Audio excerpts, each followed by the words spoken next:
وسلم علی سیدنا و مولانا محمد رسول النبی الحنین الکریم الرؤوف الرحیم اما بعد فاعوذ باللہ من الشیطان الرجیم بسم اللہ الرحمن الرحیم هو الذی یصورکم فی الارحام کیف یشاء آمنت باللہ صدق اللہ العظیم وصدق رسولہ النبی الکریم ان اللہ وملائکتہ یصلون علی النبی یا ایہا الذین آمنوا صلوا علیہ وسلموا تسلیما اللہم صلی علی سیدنا و مولانا محمد طب القلوب و دوائہا وعافیت الابدان و شفائہا و نور الابصار و ضیائہا وعلی آلہ و صحبہ و بارک وسلم۔ نہایت واجب المکرم محترم فضل رسول صاحب، محترم و مکرمی برادر مکرم علی رضا مصطفی صاحب، پوری منہاج اسکالرز کی ٹیم کو اور سننے والے سامعین و سامعات، ناظرین و ناظرات، السلام علیکم ورحمۃ اللہ وبرکاتہ۔ اللہ رب العزت کے کرم اور اس کے فضل سے ایک دفعہ پھر اسکالر آف منہاج کے تھرو اور ان کی وساطت سے آپ لوگوں سے پھر مخاطب ہوں۔ میں نے آپ کے سامنے سورہ آل عمران کی آیت نمبر 6 تلاوت کرنے کا شرف حاصل کیا، جس میں اللہ رب العزت نے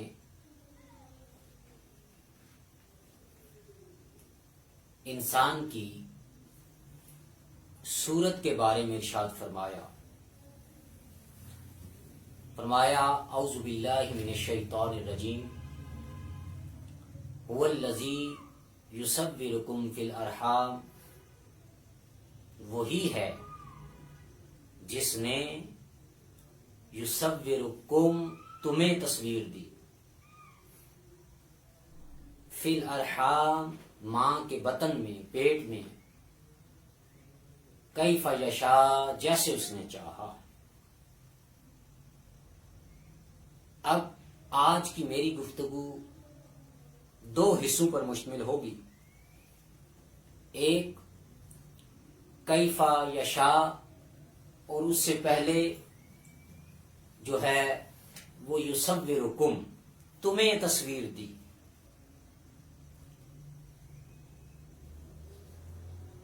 ناظرین، اللہ رب العزت نے فرمایا هو الذی یصورکم، وہی ہے جس نے تمہیں تصویر دی،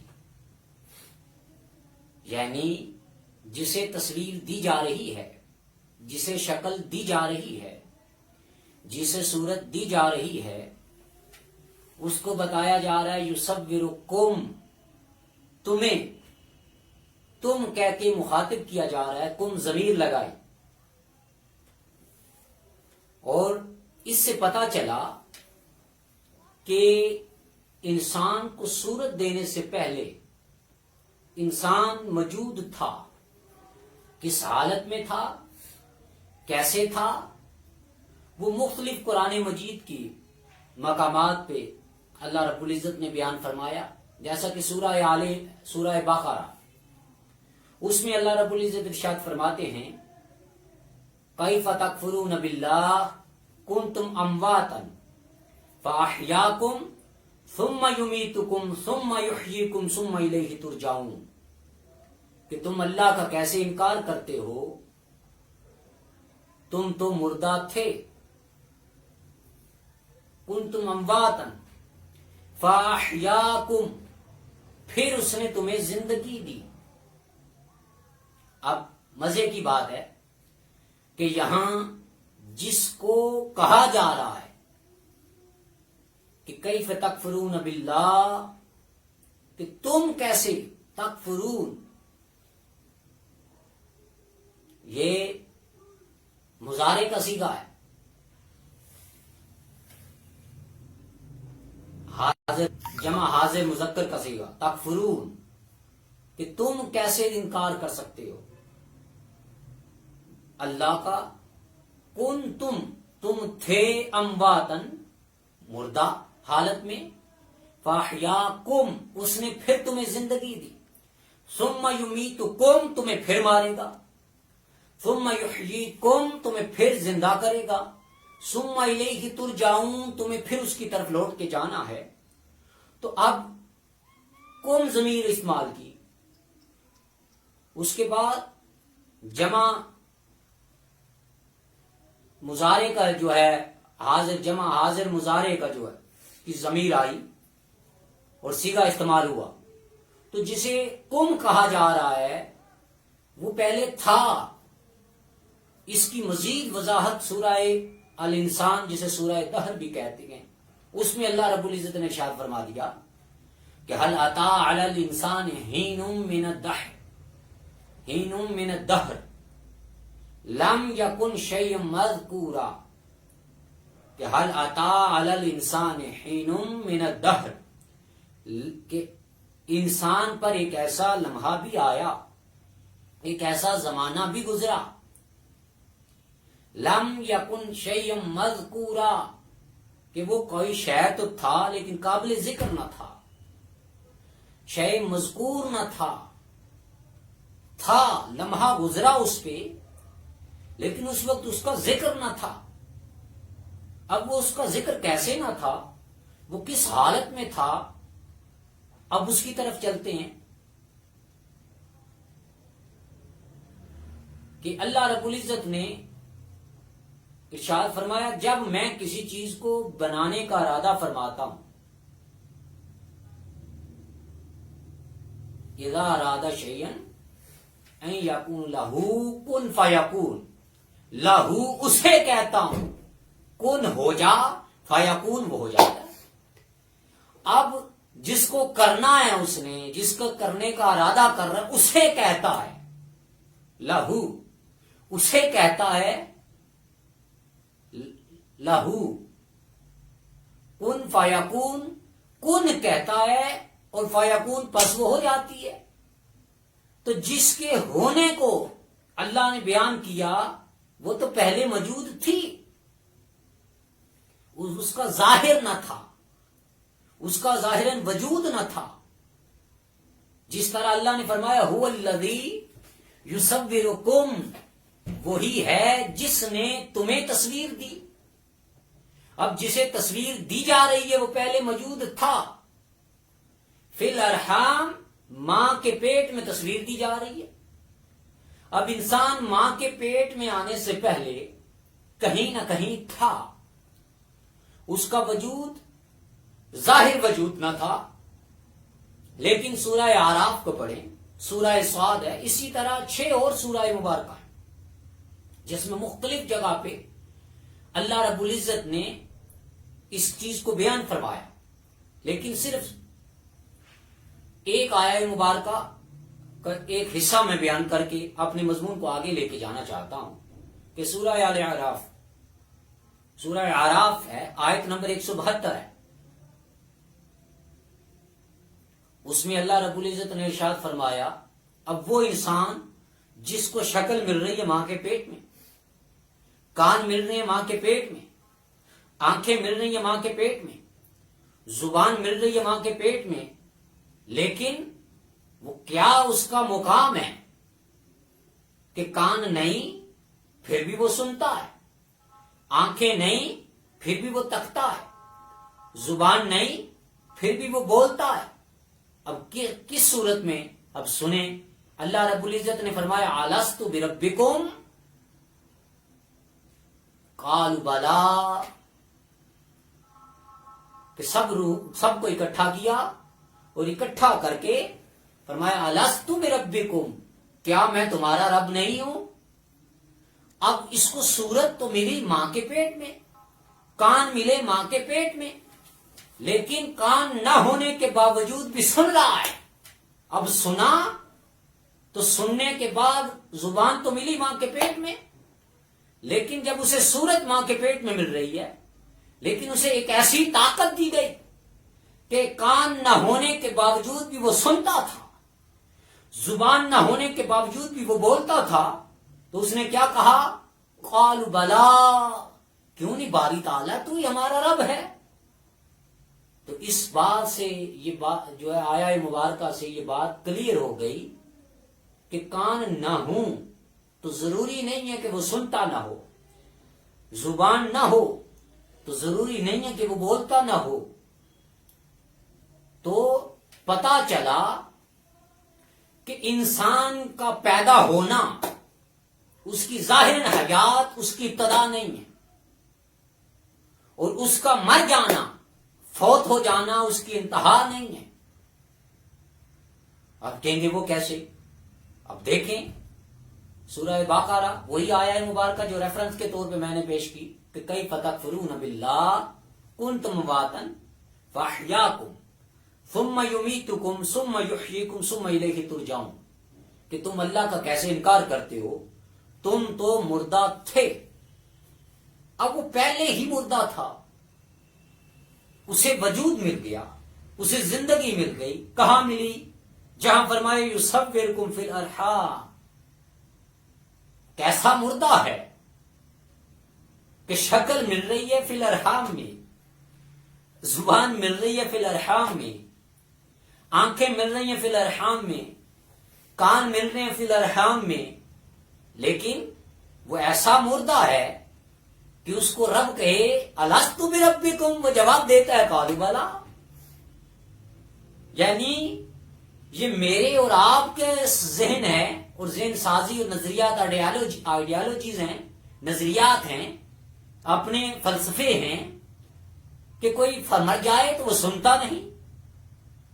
ارے یہ مردے کی بات ہوئی، وہی مردہ ہے جسے رب کلام کر رہا ہے اور وہ بولتا ہے.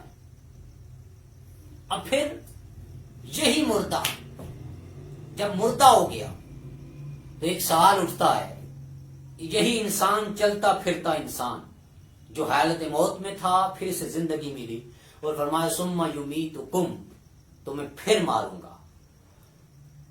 اب وہ موت آ گئی. جب موت آ گئی تو ہر کوئی کیا کہتا ہے؟ فلاں فوت ہو گیا، اور ہر کسی کے اپنے نظریات ہیں. اور کوئی تو کہتا ہے کہ مر کے مٹی ہو گیا، کسی کام کا نہیں رہا، مردہ ہو گیا. تو سوچنے والی بات ہے، اگر مردہ ہو گیا تھا، کسی کام کا نہیں رہا تھا، کسی کام کا نہیں رہا تھا، تو پھر مسجد اناؤنسمنٹ ہوتی ہے، مسجد کے میناروں سے صدا بلند ہوتی ہے آج فلاں نہیں رہا.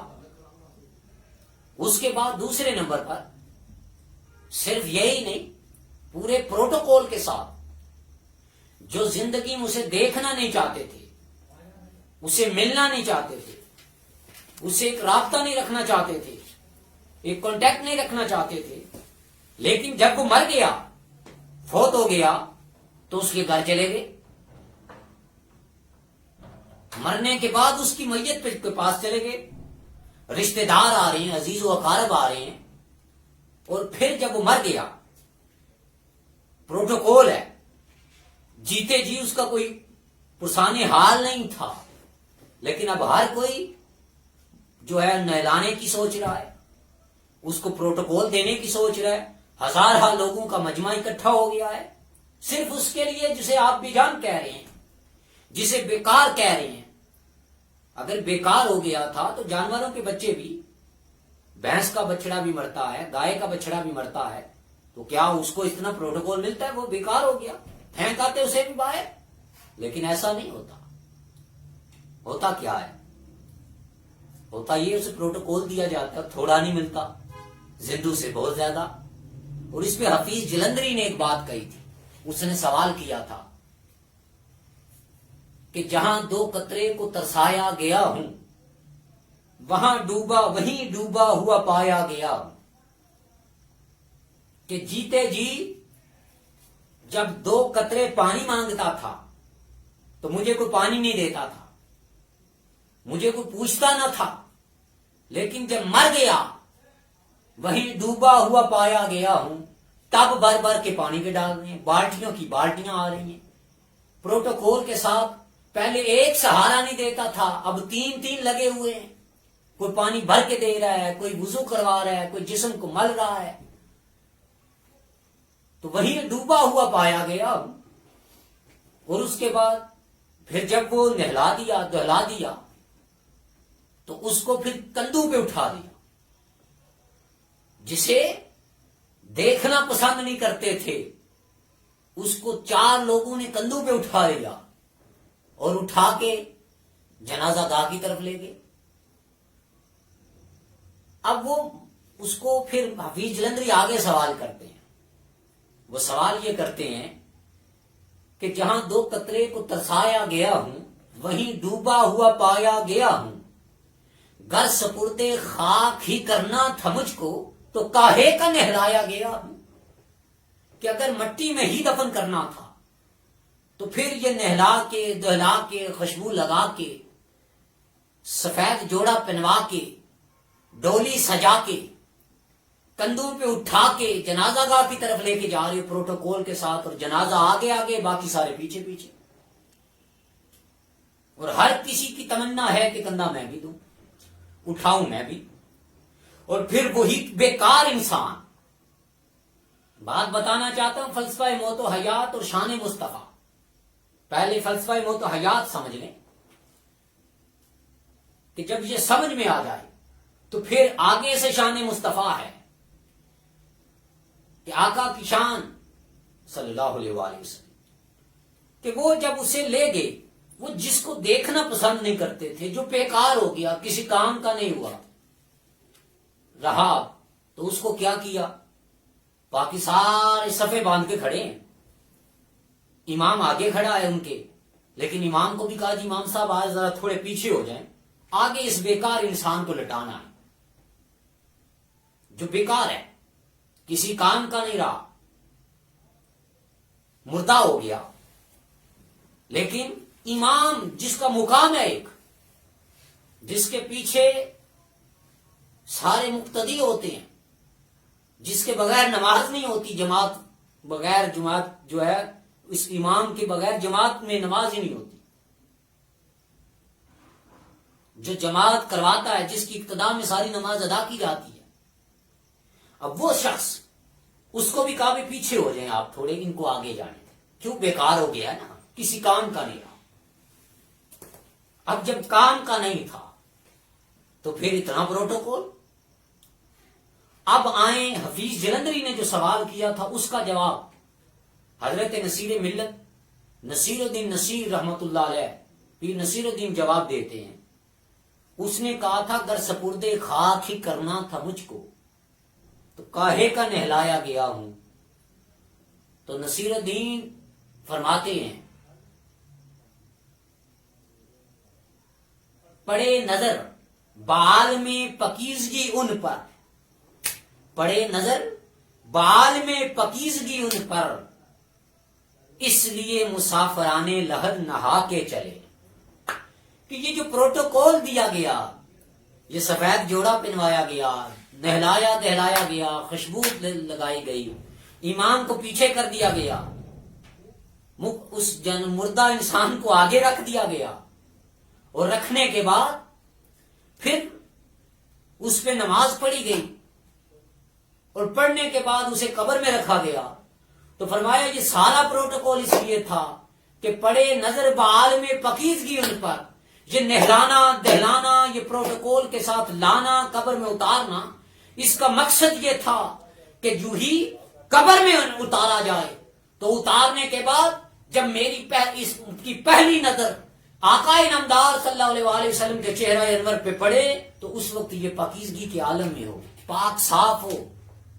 اب یہاں تک تو آ گیا وہی بیکار انسان، وہ انسان جو مرنے سے پہلے بھی پیدا ہونے سے پہلے بھی سنتا تھا، جس کے کان نہ تھے پھر بھی سنتا تھا، جس کی زبان نہیں تھی پھر بھی بولتا تھا، اب کان بھی ہیں ظاہراً، آنکھیں بھی ہیں، زبان بھی ہے، پورے کا پورا جسم بھی ہے، اس وقت جسم بھی نہ تھا، کان بھی نہ تھے، آنکھیں بھی نہ تھی، زبان بھی نہ تھی، پھر بھی بولتا تھا، آنکھیں نہیں تھی پھر بھی تکتا تھا، کان نہیں تھے پھر بھی سنتا تھا۔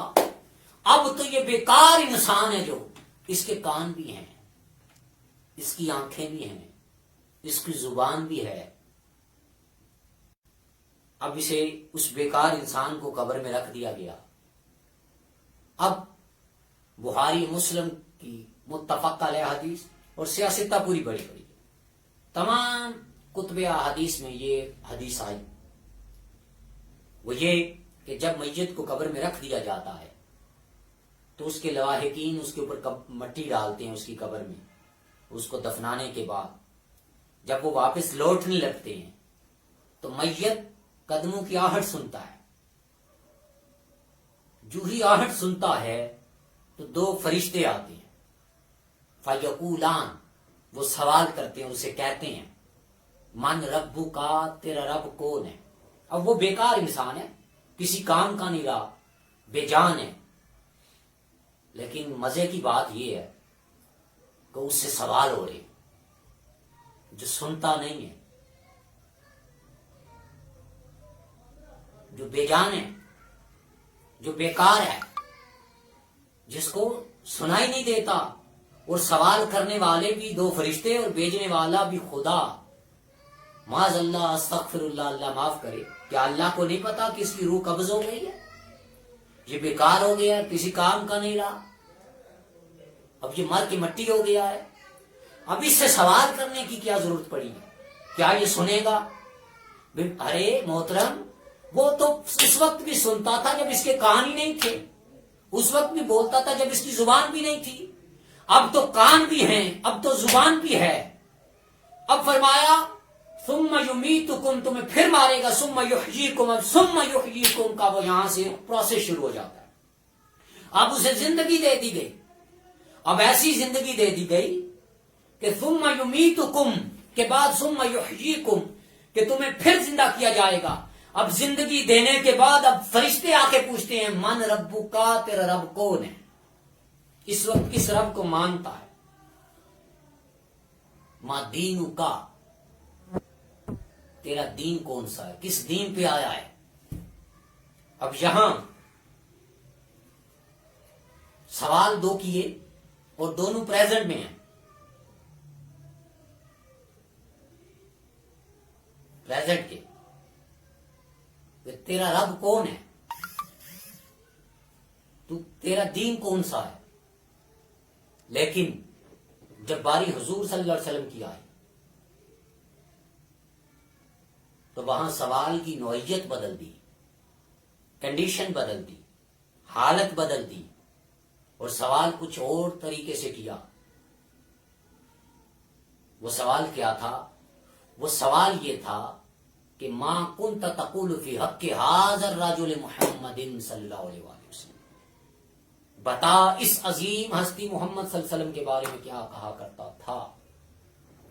اب دنیا کی ذرا سنا، یہاں سے شان مصطفیٰ اسے دکھائی جائے گی۔ یہ موت و حیات کا فلسفہ اصل میں سمجھ جا کے قبر میں آتا ہے۔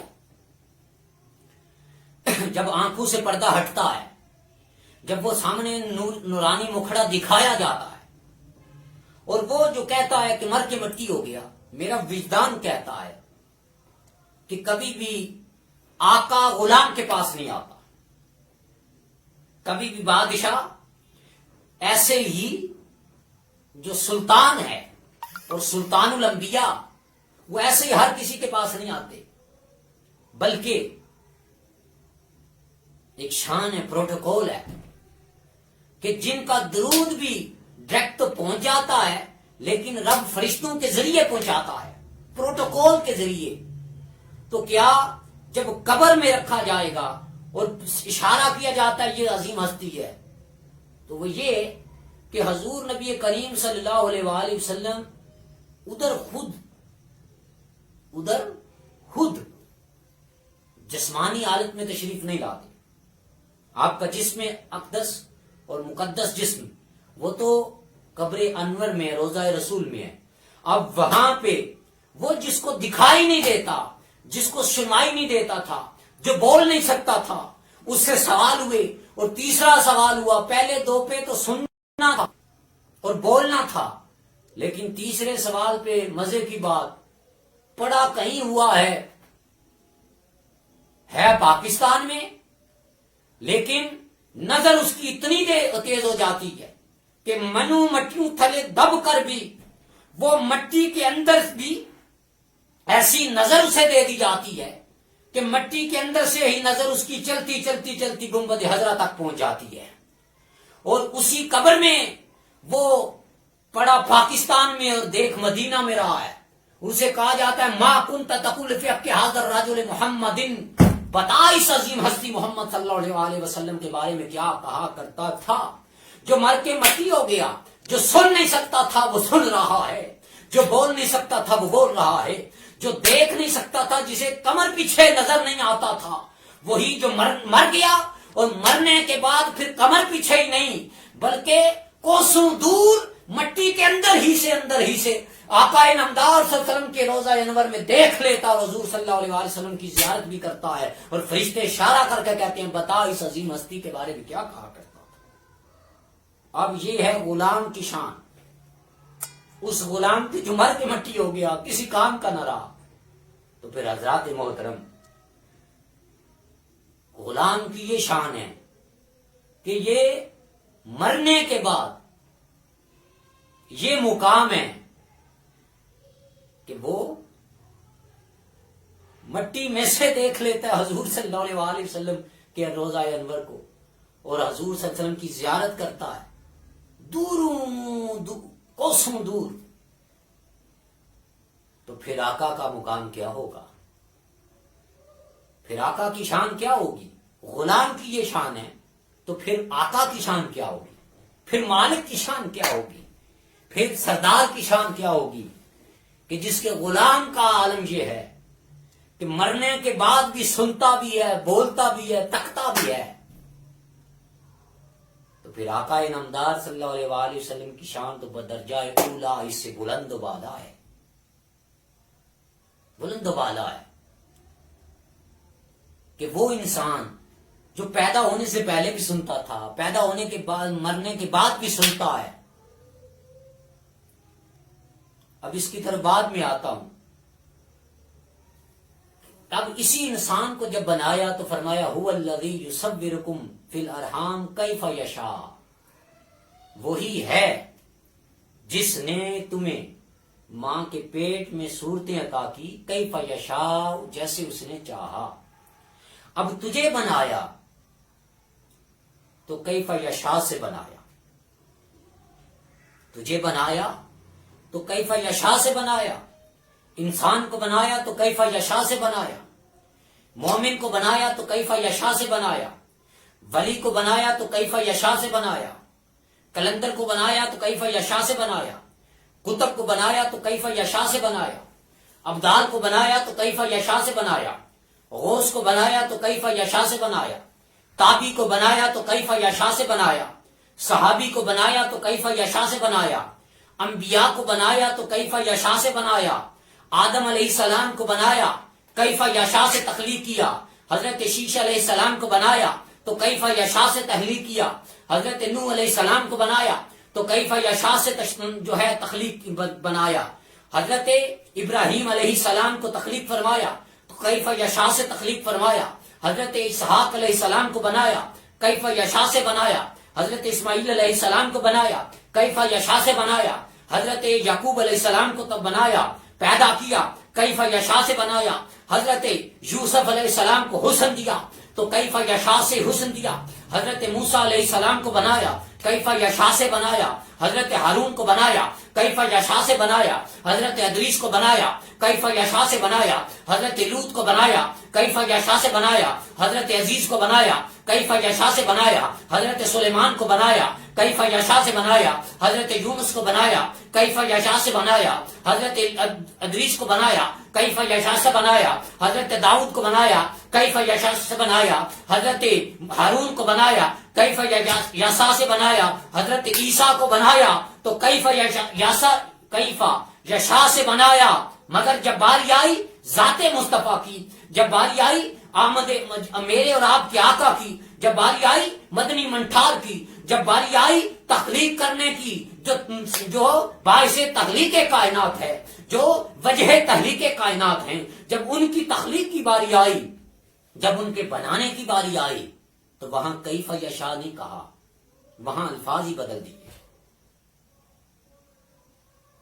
حضرت حسان بن ثابت رضی اللہ تعالیٰ نے حضور کے سامنے اشعار پڑھ رہے ہیں، اب سنیے گا۔ فرمایا حضور صلی اللہ علیہ وآلہ وسلم نے حکم دیا، حسان مجھے نعت تو سنا۔ حضرت حسان عرض کرتے ہیں وَأَحْسَنُ مِنْكَ لَمْ تَرَ قَطُّ عَيْنٌ، کہ آقا آپ جیسا حسین میری آنکھ نے آج تک تکا ہی نہیں۔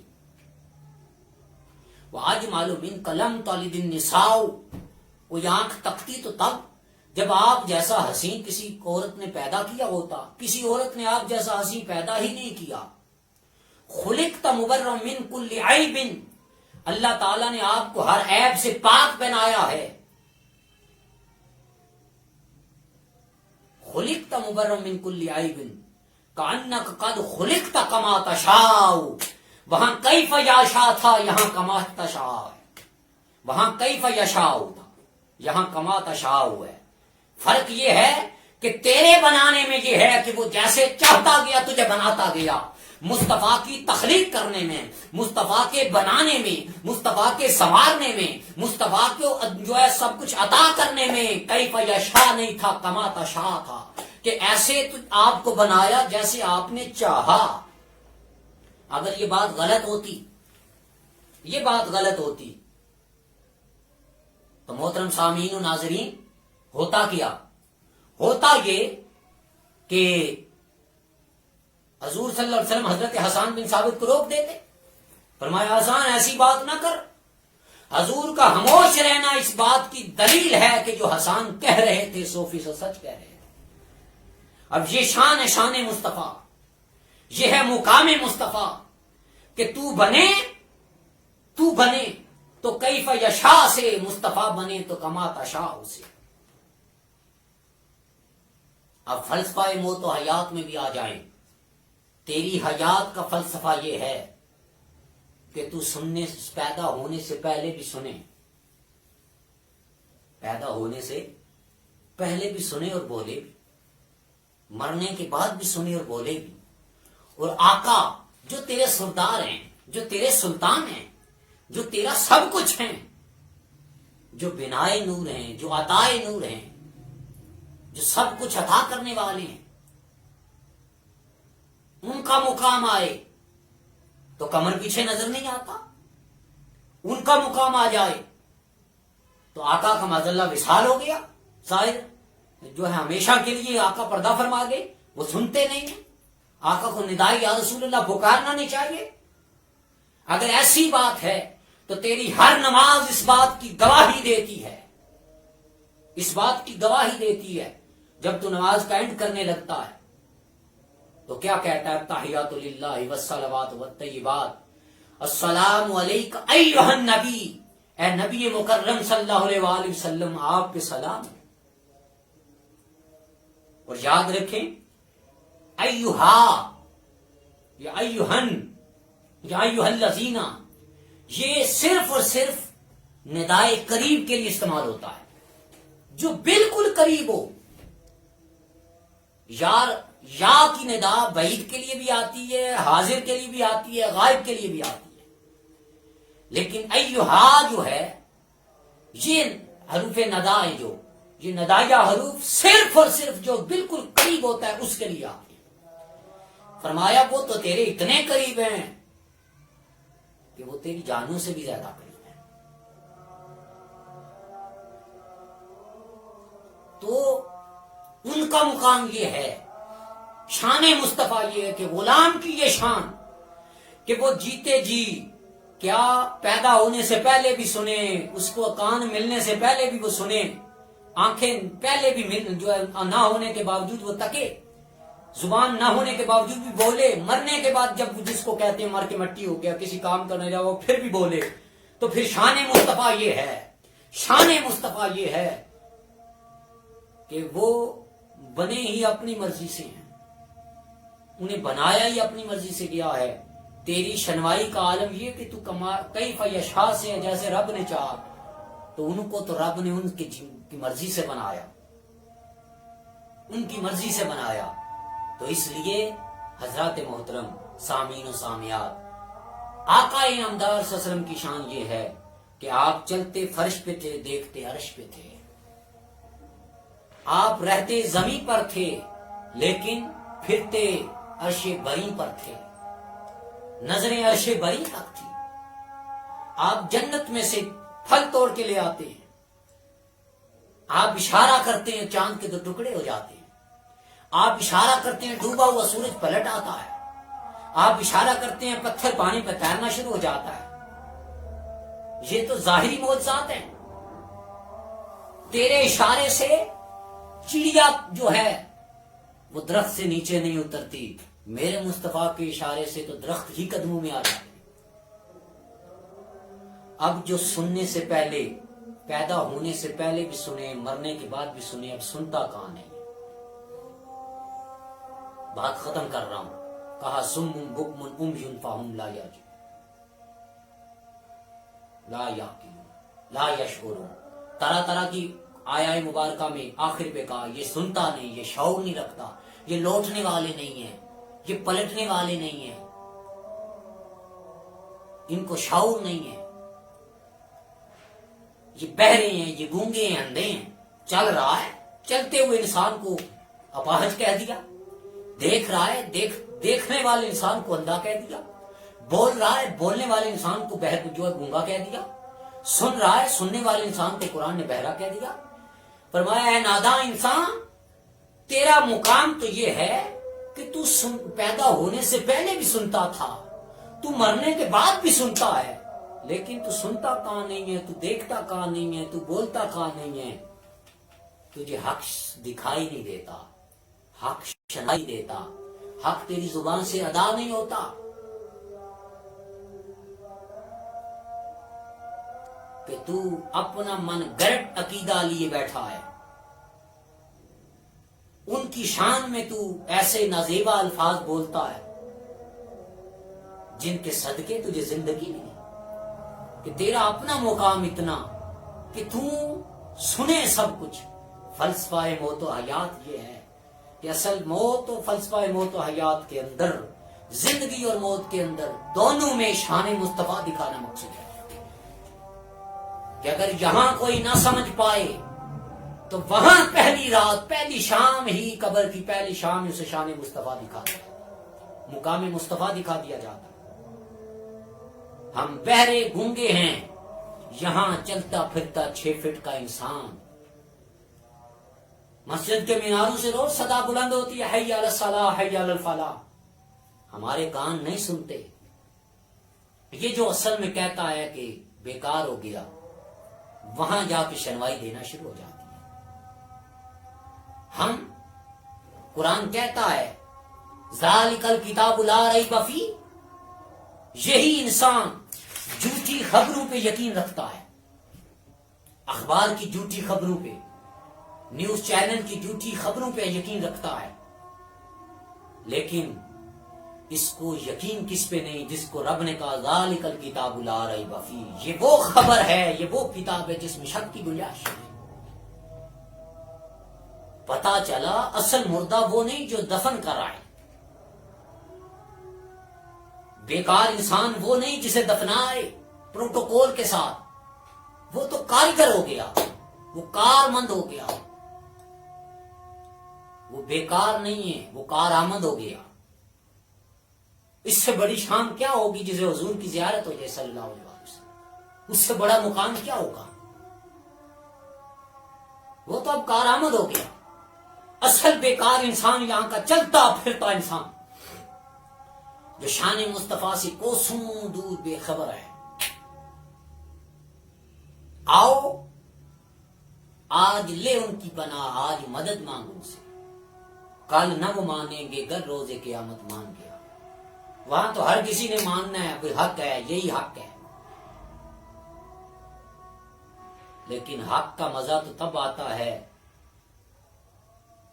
جب ظاہری نمود و نمائش کو چھوڑ کے اور ظاہری عزت کی فکر کرنے والا انسان اصل عزت کی فکر کرے کہ اس سے بڑا عزت دار کون ہوگا جو مصطفیٰ کا غلام ہے، اس سے بڑا عزت والا کون ہوگا جس پہ آقا راضی ہے، اس سے بڑا عزت والا کون ہوگا جس پہ خدا راضی ہے، اس سے بڑا عزت والا کون ہوگا جو شناسائی مصطفیٰ رکھتا ہے۔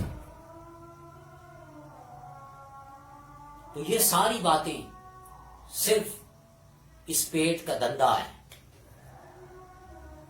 یہ نہیں وہ نہیں، اصل وہ یہ کا پتہ اسی وقت چل جائے گا جب دفنا کر ابھی گھر نہیں پہنچے ہوں گے، ادھر ہی پاس ہی ہوں گے، تو حق سچ کا تو وہاں پتہ چل جائے گا، فرق ہو جائے گا۔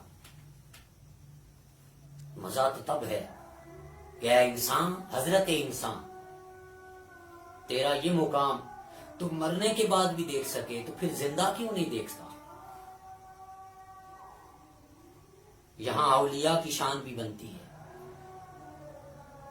وہ الگ ایک ٹاپک ہے، لیکن اے انسان، اگر تو آج اپنے من میں ڈوب کے پا جا تو سراغ زندگی، اس زندگی کا سراغ پا جائے کہ یہ چند لمحات جو اس نے دیے ہیں اصل میں یہ تجھے پرکھنے کے لیے دیے ہیں۔ کیا انسان، تجھے میں نے پیدا ہونے سے پہلے بھی مقام دیا تھا، تو سن بھی سکتا تھا، میری آواز تو سنتا تھا، مجھے تو جواب دیتا تھا، مرنے کے بعد بھی سنے گا، لیکن کون ہے جو جیتے جی یہ چلتے پھرتے میرے آواز کو سن لیتا ہے، میری صدا کو سنتا ہے، میرے محبوب کے پیغام کو سنتا ہے؟ وہ پیغام جو سن لیتا ہے وہی اصل غلام ہوتا ہے، وہی اصل غلام ہوتا ہے۔ وہ پرکھنا چاہتا تھا، وہ دیکھنا چاہتا تھا کہ چند سال اسے دیتا ہوں کہ دیکھتا ہوں کہ کیا یہ اپنا وہ مقام بحال رکھتا ہے کہ چل فرش پہ رہو دیکھ فرش پہ رہو، کیا وہ اپنا یہ مقام بحال رکھتا ہے کہ دیکھ ادھر رہا ہو، دکھائی ادھر رہا ہو، لیکن کچہری مصطفیٰ میں ہو؟ وہ دیکھنا چاہتا ہے، اور یہ مقام تب ملے گا جب حضور سے جڑ جائیں گے، حضور کو سب کچھ اپنا مان لیں گے، حضور صلی اللہ علیہ وسلم کی شان اقدس کو مان لیں گے، تسلیم کر لیں گے، اور آپ کے ساتھ ہمارا تعلق مضبوط ہو جائے گا۔ تو پھر بعید نہیں ہے کہ حضرت ابو عباس مرسی رحمت اللہ علیہ وہ فرماتے ہیں، ان کے بارے میں مشہور ہے کہ وہ تحیات میں بیٹھے ہوئے تھے، امام تھے، جماعت کروا رہے تھے، تو آپ نے بار بار کہا السلام علیکہ ایھا النبی، السلام علیکہ ایھا النبی۔ تو بعد میں مقتدیوں میں سے کسی نے پوچھا حضرت آپ آگے نہیں بڑھ رہے تھے؟ تو آپ نے کہا میں اس وقت تک اپنے آپ کو مسلمان نہیں سمجھتا، اس وقت اگر میری نگاہ حضور صلی اللہ علیہ وسلم کی بارگاہ سے ہٹ جائے، آپ کے چہرہ انور سے ہٹ جائے، میں خود کو مسلمان ہی نہیں سمجھتا۔ میں سلام کر رہا تھا، مجھے جواب نہیں آ رہا تھا، جب جواب آیا تو میں آگے بڑھا۔ یعنی مزے کی بات تو یہ ہے پھر کہ حضور صلی اللہ علیہ وسلم کو امتی سلام کرے، آقا کا جواب آ جائے، آقا کا جواب آ جائے، اور جس کا جواب آ رہا ہے اٹ مینس کہ اس سے زیادہ زندگی والا کون ہوگا، اس سے زیادہ بلندی مقام والا کون ہوگا۔ ابھی آج 11 شعبان المعظم ہے، تو 15 شعبان المعظم کو وہ رات آنے والی ہے جس رات کو فیصلے ہوتے ہیں، جس رات کو فیصلے کیے جاتے ہیں، آپ کی اور میری زندگی کے فیصلے ہوتے ہیں، آپ کی اور میری بخشش کے فیصلے ہوتے ہیں۔ آؤ اس رات کو آقا کو منا لیا جائے، حضور کو، اللہ کو منا لیا جائے، راضی کر لیا جائے، اور اپنے عقیدے کو صحیح کر لیا جائے، تاکہ جو مقام مرنے کے بعد نصیب ہونا ہے وہ جیتے جی نصیب ہو جائے۔ پوچھو حضرت جلال الدین سیوطی رحمت اللہ علیہ سے 72 مرتبہ ظاہری آنکھوں سے حضور صلی اللہ علیہ وسلم کی زیارت کی آپ نے۔ وہ بھی تو انسان تھے۔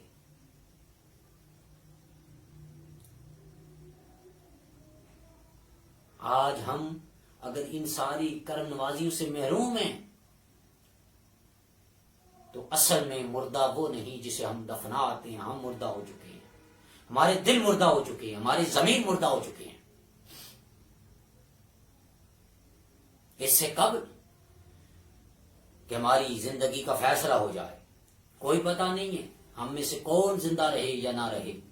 یہ شب برات آ رہی ہے، اس شب برات کو وہ جب صدائیں دے، ندا دے، ہے کوئی مانگنے والا میں اسے دے دوں، ہے کوئی عطا کرنے والا اسے عطا کر دوں، تو ہم نسبت مصطفیٰ مانگ لیں، ہم آقا کی غلامی مانگ لیں، آقا کا تعلق مانگ لیں، آقا سے پیار مانگ لیں، آقا سے عشق مانگ لیں کہ مولا ہمیں حضور کے در کی صدائیں دے دے، آقا کے در کی غلامی دے دے، آقا کے در کا تعلق دے دے، آقا کے در کی نسبت دے دے۔ جب یہ مانگ لیں تو پھر سب کچھ مل جائے گا۔ وہ کسی نے کیا خوب کہا تھا، رب سے سب کچھ مانگ لیا، اب میرے ہاتھ اٹھتے نہیں اس دعا کے بعد، خدا سے سب کچھ مانگ لیا تجھے مانگنے کے بعد۔ کہ جب حضور کو ہی مانگ لیا تو پھر کس چیز کی کمی رہ گئی۔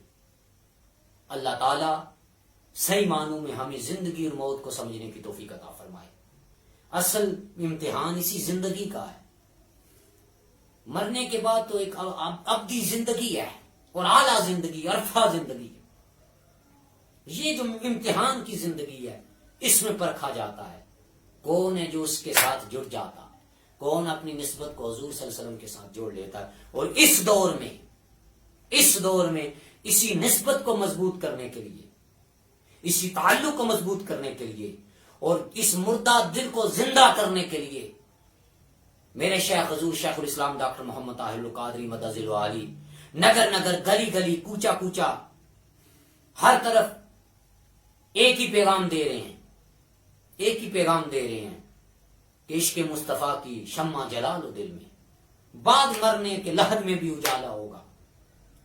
اور اسی نسبت کو مضبوط کرنے کے لیے روئے زمیں پر روضہ رسول صلی اللہ علیہ وسلم کے بعد صرف ایک ایسی جگہ ہے جہاں 24 گھنٹے درود پاک پڑھا جاتا ہے، وہ منہاج القرآن کے مرکز میں گوشہ درود ہے۔